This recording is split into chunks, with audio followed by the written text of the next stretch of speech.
On est aujourd'hui le mercredi 4 Tevet, on est le 12 décembre et on reprend nos cours réguliers après une relativement longue absence, un arrêt relativement important. Je ne suis pas parti en vacances, j'ai tout simplement été donner des cours ailleurs, énormément de cours d'ailleurs, et on reprend. On est Parshat Vayigash, la rencontre entre Yehuda et Yosef, entre Yosef et ses frères. Je voudrais revenir sur un point important que l'on comprend, que l'on peut apprendre de ces parachiotes, pas seulement de notre paracha, comme on va le voir, mais aussi la paracha de la semaine dernière. Et ce point important, je voudrais l'introduire en revenant sur une notion que j'ai souvent traitée. Le grand problème de l'homme, le grand problème de chacun d'entre nous, c'est que nous voulons, consciemment ou non, et malheureusement plutôt consciemment qu'inconsciemment, nous voulons toujours essayer d'enfermer le monde, la réalité qui est à l'extérieur de nous et qui se fiche royalement de nous, qui ne fonctionne pas d'après nous. Malheureusement, nous voulons toujours l'enfermer à l'intérieur de notre vision, de notre compréhension, de notre réflexion, de notre foi, de notre philosophie, de notre idéologie. Évidemment, chacun d'entre nous, ou je préfère dire ceux qui refusent de vivre uniquement au niveau du métro, boulot, dodo, eux malheureusement sont la majorité, c'est le grand troupeau humain qui est emmené là où les dirigeants essayent de l'emmener, généralement plutôt avec succès qu'avec échec.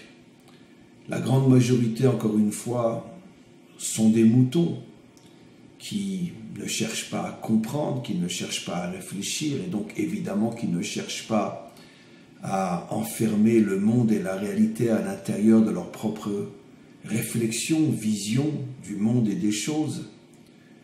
Ce n'est pas directement à eux que je m'adresse dans ce cours.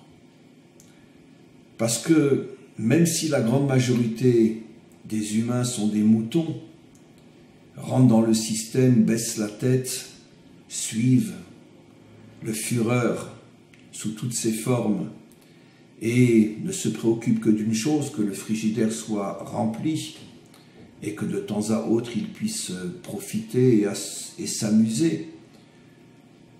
La grande majorité, ce n'est pas elle qui est véritablement dangereuse. Elle est dangereuse en ce sens que, malheureusement, elle suit et elle fait ce qu'on lui dit de faire. Elle est dangereuse en ce sens que, n'ayant aucun sens critique, n'ayant aucune volonté, n'ayant aucune force pour véritablement se rebeller et aller contre le système, ils sont dangereux en ce sens, encore une fois, que le système les amènera là où il veut les amener. Mais c'est un danger passif. Un danger parce qu'ils sont utilisés, comme un marteau qui est utilisé, qui peut servir à construire ou qui peut servir aussi à tuer. Un couteau peut servir à construire, mais peut aussi servir à tuer. Mais encore une fois, ce danger est un danger récupéré. Les hommes qui sont véritablement dangereux sont justement ceux qui pensent, ceux qui réfléchissent, ceux qui décident d'interpréter et de mettre leur tampon sur le monde, sur la réalité, selon leur compréhension à eux des choses. Et c'est malheureusement vrai dans tous les domaines, dans le domaine religieux, dans le domaine politique, dans le domaine philosophique, dans le domaine idéologique. Un groupe d'hommes se met à penser et décide que ce qu'il pense est la vérité, Encore une fois, comme je l'ai dit, la réalité se fiche royalement de leurs pensées. Et à partir du moment où ils se rendent compte que la réalité refuse d'aller dans leur sens, eh bien, ils vont se battre pour imposer leur vision des choses à la réalité. C'est tous les fanatismes qui détruisent le monde depuis que le monde existe. Le fanatisme religieux, le fanatisme politique, le fanatisme idéologique, philosophique. Et c'est ça véritablement, la véritable souffrance du monde. Car c'est à ce niveau-là que naissent tous les conflits, toutes les guerres, toutes les atrocités et toutes les horreurs. Et dans notre paracha, dans ces dernières parachiotes, comme on va le voir, la Torah nous transmet un message extraordinaire pour nous faire comprendre à quel point il est extrêmement, extrêmement dangereux, mensonger, de se fier à sa propre compréhension des choses. Et même lorsqu'il s'agit d'hommes qui ont un sens moral, une sensibilité spirituelle extrêmement élevée, même lorsqu'il s'agit de gens que l'on nomme des justes. Je fais allusion entre autres à Yosef. Même eux doivent faire très très attention à leur interprétation des choses et surtout de ne pas essayer de faire rentrer la réalité dans leur compréhension des choses. Surtout lorsqu'on fait rentrer la dimension la plus importante dont je n'ai pas encore parlé, celle du maître du monde. Parce que finalement le monde fonctionne, qu'on le veuille ou non, selon les décisions, la volonté et l'action du maître du monde. Le grand problème, comme on va le voir aujourd'hui, c'est que sa vision, à lui, le maître du monde, sa volonté et ses actions échappent complètement, mais totalement, mais absolument. On ne peut pas imaginer à quel point ça nous échappe. Tout son mode de fonctionnement est complètement en dehors de toutes les normes, de tous les critères intellectuels, philosophiques, et même au niveau de notre foi et de la compréhension, à notre niveau de la foi. Lui appartient à une dimension avec laquelle on n'a strictement aucun lien. Et c'est pour ça qu'on ne comprend rien, strictement rien à sa manière de faire fonctionner le monde. Un jour, peut-être, viendra, l'espoir fait vivre, où on comprendra. Mais pour l'instant, le fondement de la sagesse est de comprendre qu'on ne comprend rien. Et de vivre avec cette compréhension qui nous permet de comprendre que l'on ne comprend rien. Combien de fois j'ai rapporté cet enseignement de Rabbi Shimon Bar Yochai dans le Zohar, qui disait à ses élèves,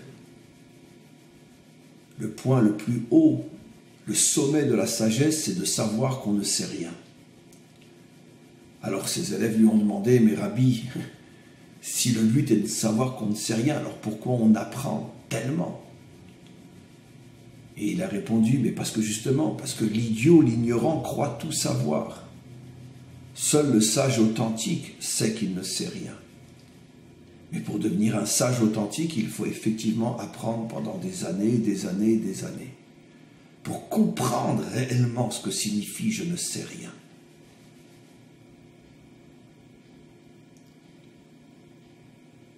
Yosef, même lui s'est trompé, comme on va le voir. Mais avant de parler de Yosef, puisqu'on va parler d'un homme justement croyant, et qui va nous servir de modèle pour toutes les autres formes d'erreur qui ressemblent à l'erreur de Yosef, puisqu'on parle d'un homme croyant, Comprenons que, comme je l'ai souvent expliqué dans différents cours, le problème le plus terrible, le plus destructeur de la foi, de la religion, c'est que l'homme projette sur Dieu sa manière à lui de comprendre les notions qu'il projette sur Dieu. Le christianisme, par exemple, parle pratiquement uniquement du Dieu de l'amour, de la compassion, de la pitié, du pardon. Ces notions sont des notions absolument vraies, même au niveau de Dieu. Mais là où le christianisme fait l'erreur la plus destructrice que l'on puisse faire, c'est de projeter sur Dieu ces notions d'amour, de pitié, de compassion, de les projeter sur lui telles que nous les comprenons nous. Nous comprenons que aimer, c'est aimer. Nous comprenons qu'avoir pitié, c'est avoir pitié, tel que l'homme le comprend. Mais qui nous dit qu'au niveau de Dieu, l'amour tel que nous le vivons nous, est l'amour tel que lui le vit et le dispense? Pareil pour la pitié, la compassion, le pardon. De quel droit avons-nous le droit de projeter notre sensibilité, notre définition, notre compréhension des choses sur une dimension avec laquelle on n'a strictement aucun lien au niveau intellectuel, au niveau de nos qualités, de nos ressentis, de notre sensibilité? Comment le fini peut-il se projeter sur l'infini? Alors oui, ça ne me dérange pas. On a le droit de dire que Dieu est un Dieu d'amour.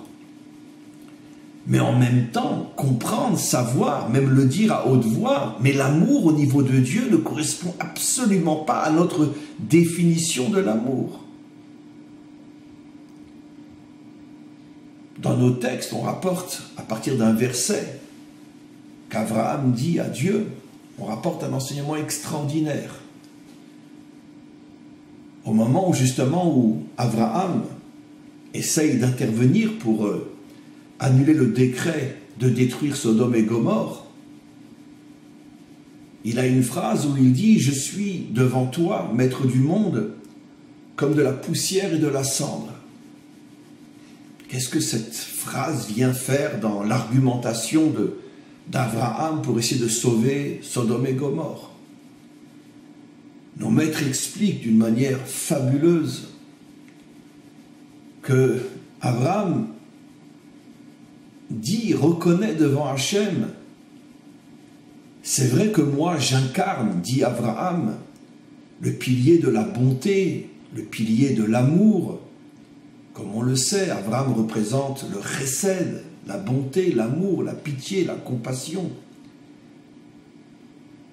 Mais Abraham dit à Dieu, mais moi, le chesed chez moi, c'est comme de la cendre par rapport à un arbre qui aurait été brûlé, dont il ne reste que la cendre. Ça veut dire que même si je ne comprends pas pourquoi tu veux détruire Sodome, mais je sais que ta bonté à toi, maître du monde, par rapport à la mienne, est comme un arbre avant d'être brûlé, par rapport à la cendre après avoir été brûlé. Quand on a la cendre dans les mains, peut-on imaginer comment était l'arbre, ce qu'il était, quel type d'arbre? Y a-t-il une comparaison possible entre l'arbre et la cendre? De la même manière, Abraham dit, le chesed chez moi, c'est comme la cendre de ton chesed. Donc je ne suis pas en train de te dire que tu agis d'une manière qui n'est pas bonne, qui n'est pas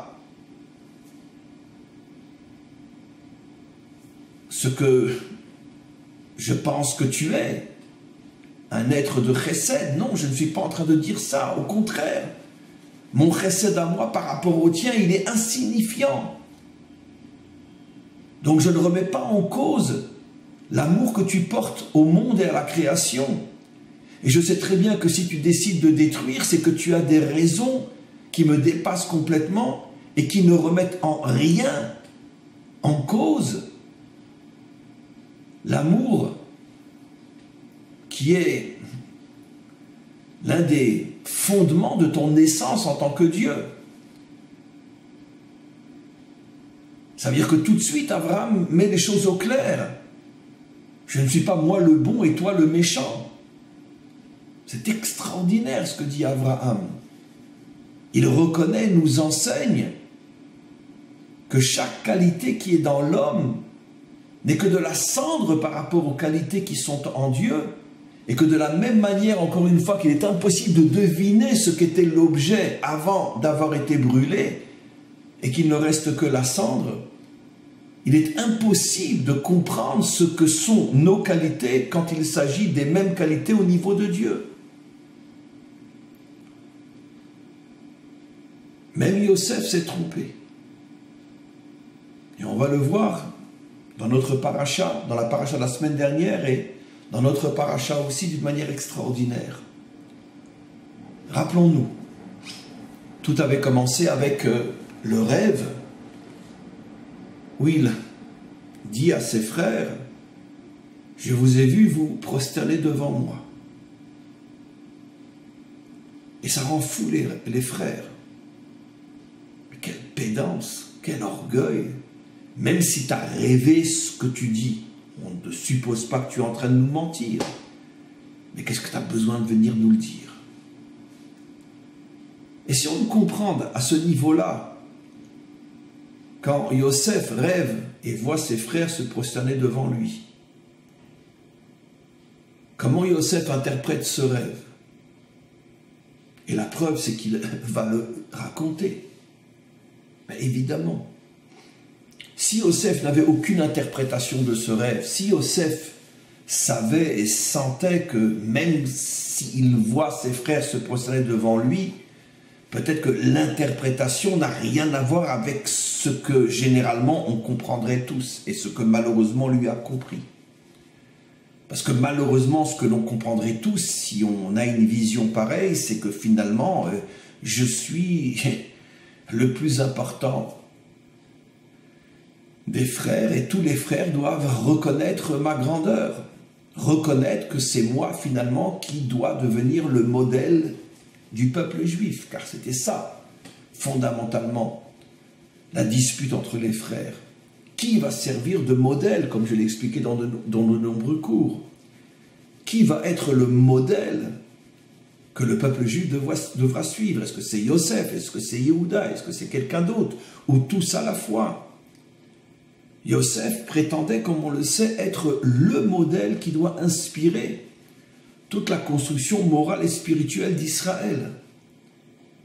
Et quand bien évidemment il fait ce rêve, il a apparemment la confirmation comme quoi les frères doivent reconnaître que c'est lui le modèle. Et donc il s'empresse d'aller le raconter à ses frères. Vous voyez bien que je ne me trompe pas. Ce rêve signifie bien que je suis votre modèle. Mais il a complètement tort. Tort dans son interprétation simpliste du rêve. Et c'est ce que Rachid a nous révélé la semaine dernière. Rappelons-nous, les frères arrivent en Égypte parce qu'il y a la famine. Et ils vont se retrouver devant Yosef. Yosef, bien évidemment, les reconnaît. Mais eux, comme nous dit le texte, eux ne le reconnaissent pas. Il a énormément changé. En plus, il est habillé comme un roi. Il parle l'égyptien. Il se garde bien sûr, de révéler son identité et de se mettre à parler l'hébreu. Il fait tout pour que les frères ne le reconnaissent pas. Regardez ce que dit le verset la semaine dernière. Vayiskor Yosef et Achalomot. Au moment où il voit ses frères, et juste avant il est dit que Vayavou aché Yosef veishtachavulo apaim marza. Les frères de Yosef se tiennent devant Yosef et se prosternent devant lui comme c'est l'habitude. Aujourd'hui en Europe, on se serre la main ou on se fait la bise. Mais devant un homme puissant, important, à cette époque-là, on se prosternait. Et donc les frères se sont prosternés devant lui. Ils ne se sont pas prosternés devant Yosef, car ils ne savent pas qu'il s'agit de Yosef. Ils n'ont pas reconnu que Yosef était plus grand qu'eux, ou que Yosef devait être le modèle d'Israël, puisqu'ils pensent être devant un prince égyptien. Et ils se prosternent parce qu'à cette époque-là, la prosternation est la serrée de main d'aujourd'hui. C'est la manière dont poliment, dont on rentre en contact avec surtout un homme très important et très influent. Et tout d'un coup, regardez ce que dit le verset, c'est incroyable. Vaïskor Yosef et Achalomot. On va voir ce que dit Rashi, mais on comprend déjà. Quand Yosef les voit se prosterner devant lui, il se souvient de ses rêves, les rêves qui signifiaient effectivement que les frères allaient se prosterner devant lui, Asher Chalam, les rêves qu'il avait faits. Et regardez ce que dit Rashi. Vayeda, à ce moment-là, quand il a vu ses frères se prosterner devant lui, Vayeda Shnit Kaimu, il a compris, il s'est souvenu de ses rêves, parce qu'à ce moment-là, il a compris que ses rêves s'étaient réalisés, Sheare Ishtachavulo, puisqu'ils se sont prosternés devant lui. Un Rashi, 3 mots, que la grande majorité de ceux qui l'étudient ne se rendent même pas compte de l'immensité, plus infinie encore que l'infini, qui se cache dans ce Rashi. Comme je l'ai dit souvent, c'est un principe fondamental au niveau des maîtres d'Israël. Les enseignements qui sont souvent les plus puissants sont dits d'une manière tellement invisible que il est très difficile de comprendre qu'on est en face d'une lumière infinie, d'un enseignement infini. Qu'est-ce que Rashi nous dit? Que Yosef comprend que ses rêves se sont réalisés lorsqu'il voit ses frères se prosterner devant lui. Mais je viens d'expliquer, mais que ça n'a strictement rien à voir. Yosef, évidemment, avait compris lorsqu'il a rêvé, c'est la raison pour laquelle les frères aussi avaient bien compris ce que Yosef avait compris, ce qu'il voulait leur signifier. C'est pour ça qu'il y a eu cette dispute. C'est que Yosef avait compris que se prosterner devant lui, c'est reconnaître qu'il devra servir lui, Yosef, de modèle spirituel et moral à tout Israël. Ici, on n'est pas du tout dans ce contexte-là. Ils se prosternent parce qu'ils sont devant le vice-pharaon d'Égypte. Ils se prosternent parce qu'ils ont besoin de lui. Mais surtout, ils ne savent pas que c'est Yosef.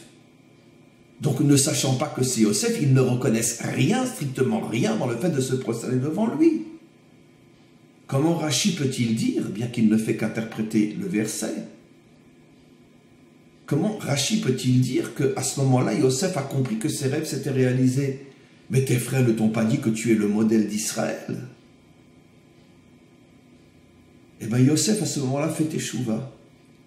Yosef, à ce moment-là, comprend qu'il n'avait rien compris.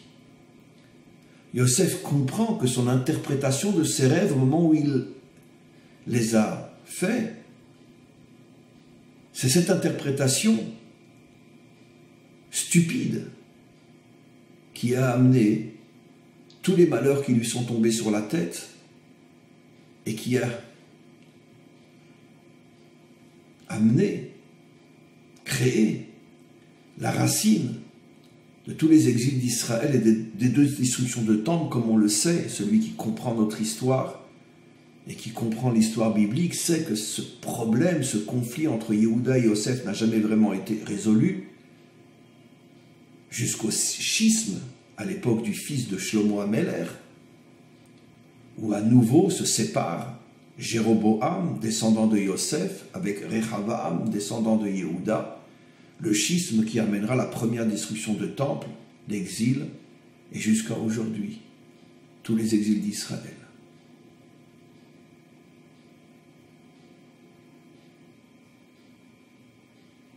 Yosef fait teshuva et comprend qu'il n'avait strictement rien compris et que sa manière hâtive d'interpréter le rêve, vous vous prosternez devant moi parce que je suis le modèle, son interprétation est une catastrophe.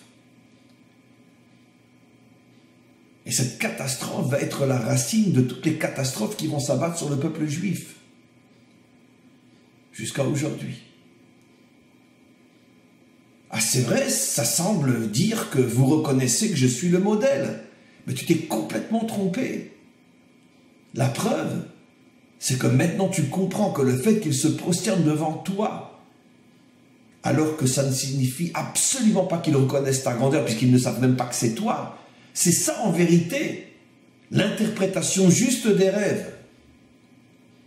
Ce qui veut dire que le rêve signifiait tout autre chose et n'avait rien à voir avec une prosternation qui reconnaît ta grandeur en tant que modèle d'Israël, puisque ce n'est pas du tout le contexte ici.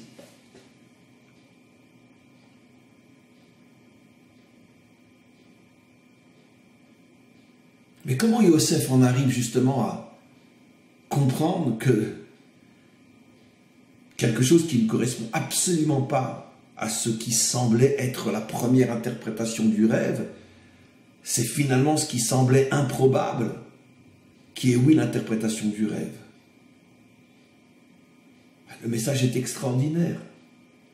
Yosef prend conscience que tout ce qui lui est arrivé, tous les malheurs qu'il a traversés, toutes les épreuves qu'il a traversées jusqu'à aujourd'hui, c'est parce que justement, il s'était empressé d'interpréter selon finalement ce qui servait son ego, ce qui servait finalement son orgueil. Et c'est ce qui amène tous les malheurs du monde. Parce que finalement, le fanatisme, c'est tout simplement cette volonté d'interpréter les choses et d'imposer son interprétation au monde, parce que cette interprétation, elle sert justement mes intérêts. Je me sers de Dieu, quand il s'agit de religion, pour construire, renforcer mon pouvoir. Évidemment. Je parlais tout à l'heure du christianisme dans sa vision exclusive du Dieu de l'amour. Mais l'on peut parler d'autres religions aussi. L'islam, qui, elle, voit Dieu comme étant essentiellement un guerrier, un combattant, le djihad.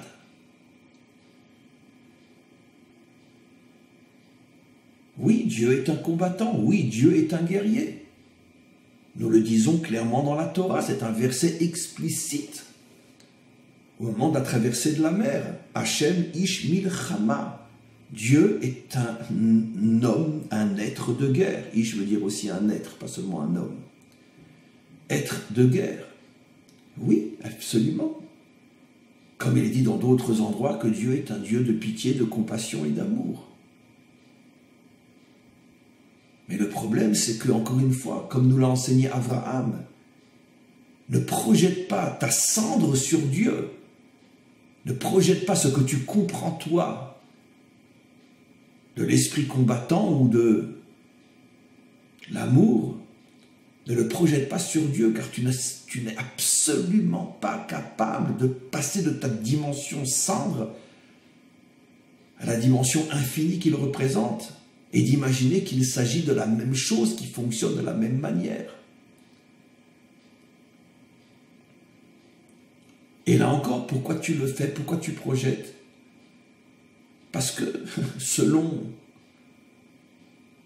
ce que tu as choisi comme tes intérêts, ta définition de la religion ou de la politique, ou peu importe de quoi, servira tes intérêts.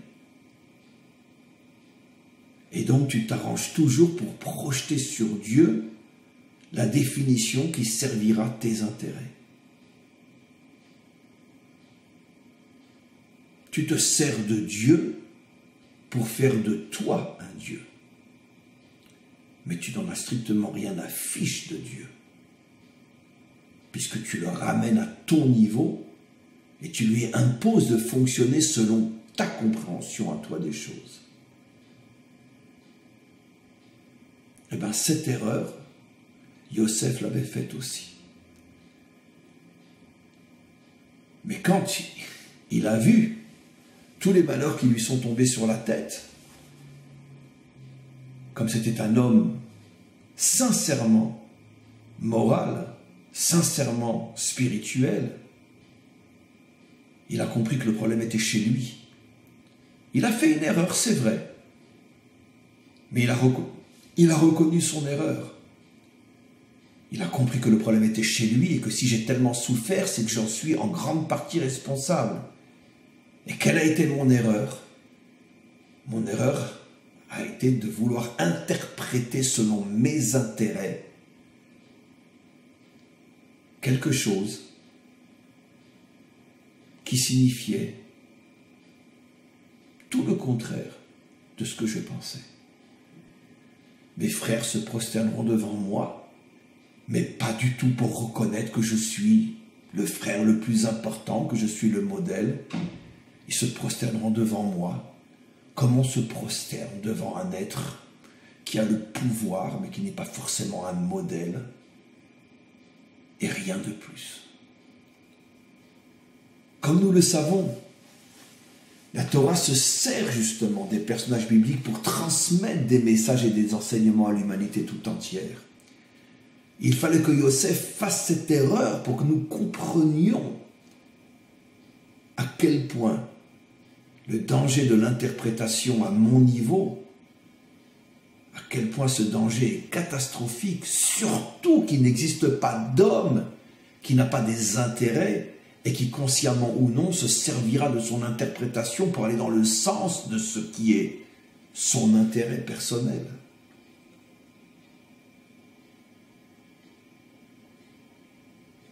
Comme je l'ai dit souvent, c'est la raison première, fondamentale pour laquelle la Torah nous interdit le prosélytisme. Tu n'as pas le droit, c'est interdit de proposer à un non-juif de se convertir. Mais on comprend aujourd'hui plus que jamais la puissance, la beauté, la merveille de cette loi.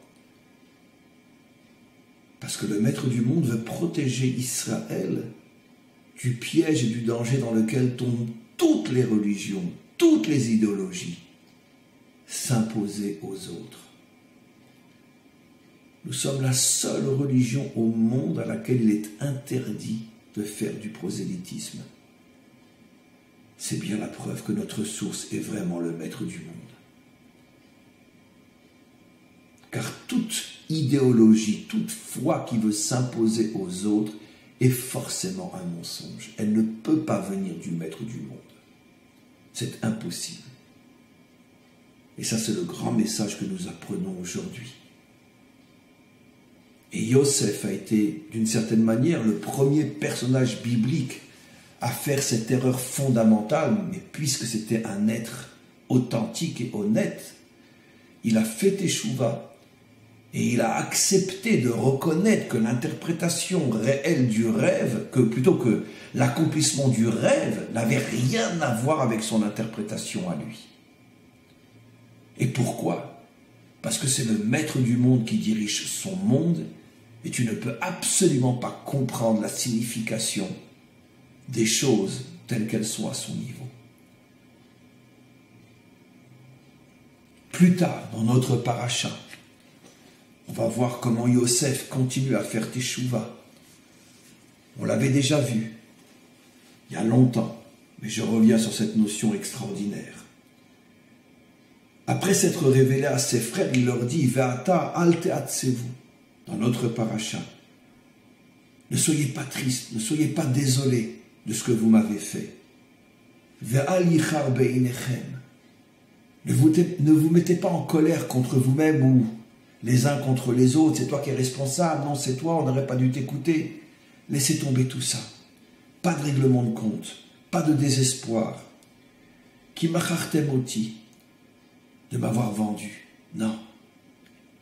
Parce que c'est vrai que c'est vous qui avez fait l'acte de me vendre. C'est vrai que vous aviez votre propre interprétation dans cet acte-là. C'est clair que vous vouliez, votre intention était de vous débarrasser de moi. Mais ça, c'est à votre niveau. Mais c'est pas du tout ça la vraie raison. Pas du tout. Et moi, Yosef, j'ai suffisamment fait de bêtises avec mes interprétations pour comprendre maintenant que les choses ne fonctionnent pas du tout au niveau de ce que l'homme comprend. Et que le maître du monde, lui, a ses propres raisons et ses propres mécanismes et ses propres règles, lois, manières d'agir qui n'ont rien à voir avec la vôtre. Il s'est servi de vous. Pourquoi? Qu'il est Michyash Machani Elohim Lifnechem. Le maître du monde savait qu'il y aurait la famine en Égypte. Et c'est la raison pour laquelle il m'a envoyé en Égypte. Mais comme le maître du monde savait très bien que je ne descendrais pas en Égypte comme ça pour aller faire du tourisme et je ne deviendrais pas comme ça vice-roi d'Égypte, il fallait qu'il mette en place tout un scénario pour que finalement j'arrive en Égypte et je sois là où je suis aujourd'hui. Il s'est servi de vous, il s'est servi de moi. Et nous, on a cru que c'est nous qui étions les acteurs de ce qui nous arrive. Vous m'avez vendu parce que j'ai osé vous insulter en vous disant, en vous faisant comprendre que j'étais votre modèle, que vous alliez vous prosterner devant moi. Vous l'avez mal pris, vous m'avez vendu, vous vous êtes débarrassé de moi, mais tout ça, c'est de la cendre. Tout ça, c'est du vent. Mon interprétation, votre vengeance, votre colère, tout ça, c'est du vent. Ouvrons les yeux, le maître du monde avait un autre plan. Et toute notre compréhension, c'est de la cendre par rapport à son plan. Son intention était uniquement de m'envoyer là où je suis aujourd'hui pour que je puisse vous nourrir. Et pour que puisse être créé le peuple juif. Car c'est d'Égypte que va sortir le peuple juif, comme Dieu l'avait annoncé à Abraham. Et il continue, il leur dit, et c'est pas seulement pour vous nourrir qu'Hachem m'a envoyé ici. Maintenant il le dit. C'est parce que c'est à partir de cet endroit que nous allons devenir Israël. Ah, on était à des années-lumière d'imaginer que le peuple juif naîtrait en Égypte. Si les gens en Eretz Knaan, en terre de Knaan, autant y rester et là-bas devenir un peuple, puisque c'est finalement notre destination. Mais qui aurait pu imaginer que tout le projet d'Hachem, c'était de nous amener ici pour que l'on puisse devenir un peuple? Ou la riot lachem, les pétacles de là, pour qu'on devienne un grand peuple. Donc, il y avait la raison de la famille, mais même ça, c'est un détail. La vraie raison d'Hachem, on va voir plus vrai encore dans quelques instants, c'est parce qu'il y a le projet de la naissance d'Israël qui doit passer par l'Égypte. Pourquoi? Ça, on le verra dans d'autres cours. Mais ça doit passer par l'Égypte. Donc vous vous rendez compte, mais à quel point on a cru qu'on se disputait. Vous vous procédez devant moi, allez, va te faire voir, va en Égypte. Mais regardez comment il joue avec nous. Comment il passe au-dessus de nos pensées, de nos sentiments. Il fait de nous ce qu'il veut. Arrêtons d'interpréter. Et finalement, il leur révèle la troisième raison, plus puissante encore que la deuxième qui est déjà énorme, de devenir un peuple en Égypte. Il leur dit, Ve'ata lo atem shelachtem oti. Vous comprenez que c'est pas vous qui m'avez vendu. Vous comprenez que vous n'avez rien fait. Inekia Elohim, c'est Elohim, c'est Hachem qui a fait ça. Vayasimeni le'av le'paro le'adon le'chol beito moshel bechol eretz Mitzrayim. Et là, il leur révèle la troisième raison qui est la plus forte. C'est parce que c'est une préfiguration à la délivrance finale, ce que nous vivons. Le fait que Pharaon reconnaît ma grandeur, le fait que Pharaon m'a nommé à la tête de l'Égypte, c'est une préfiguration à ce qui se passera au moment de la délivrance finale. Parce que Pharaon incarne, dans son identité microscopique, il incarne les 70 nations qui reconnaîtront au moment de la délivrance finale la grandeur d'Israël et nommera Israël à la direction du monde entier, c'est-à-dire comme effectivement le modèle inspirateur pour les 70 nations. Et il fallait que cette chose se réalise d'abord au niveau microscopique pour qu'elle soit inscrite dans l'histoire, pour que finalement ça puisse, au niveau du macro, se révéler un jour, au moment de la délivrance finale. Comme je l'ai souvent expliqué, toutes les histoires bibliques sont des microcosme de ce qui se passera à la grande échelle au moment de la délivrance finale. Ce qui veut dire que qu'est-ce qu'il est en train de leur dire? Toute l'histoire du peuple juif était contenue dans cette vente. Vous m'avez vendu, grâce à ça nous allons naître en tant que peuple et nous allons un jour réaliser notre mission d'être reconnus par Pharaon comme étant le peuple modèle pour l'humanité tout entière. Voilà toute l'histoire d'Israël et du monde dans la vente de Yosef. Donc ça n'a rien à voir avec une dispute entre deux frères.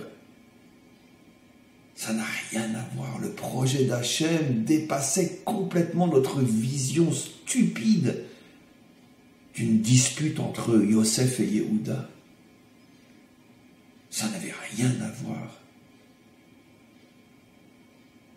Mais nous, on n'a pas été à la hauteur. Finalement, on a vécu une guerre d'ego. L'ego de Yosef contre l'ego de Yehuda et de ses frères. Tu m'agresses, je vais me venger. Et le maître du monde est en train de construire son monde en se servant finalement de gens qui n'ont rien compris. Voilà le message extraordinaire de cette paracha. Mais la grandeur de Yosef, c'est qu'il a fait teshuva.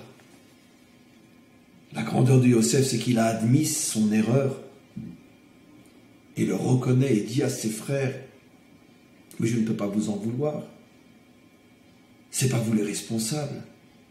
Le maître du monde avait un plan. Simplement que nous, on n'a pas été à la hauteur de ce plan. Et on s'est disputé comme des gosses. On s'est fait du mal gratuitement. Parce qu'on a fonctionné comme tous les hommes sur terre. Et moi, et moi, et moi. Mais maintenant, il faut faire teshuva. Il faut arrêter d'essayer d'enfermer le bon Dieu et son monde dans notre petit trou de souris qui s'appelle ma compréhension des choses. C'est vrai, Yosef l'a compris et c'est ce qu'il traduit et témoigne dans ses aveux. Mais il s'agit d'une histoire biblique et comme je l'ai souvent expliqué, pour que les dimensions bibliques s'incarnent dans la réalité, il faut après encore toute l'histoire. Parce que nous ne sommes pas Yosef. Et lui a vécu toute l'histoire du monde à l'échelle microscopique. Son petit vécu à lui avec ses frères. Maintenant, il faut que ce message rentre dans l'histoire, traverse l'histoire et se dévoile dans toute sa puissance au moment de la délivrance finale. Et ça, c'est le but de l'histoire.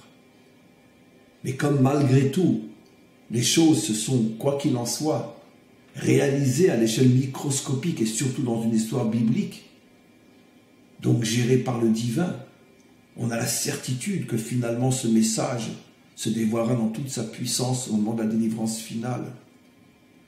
Amen, Bechen Yeratzon. Merci au Maître du monde pour ce cours terriblement, extrêmement important. Merci à vous tous et à vous toutes. Et on se retrouve, si Dieu veut, dimanche prochain. Shabbat Shalom.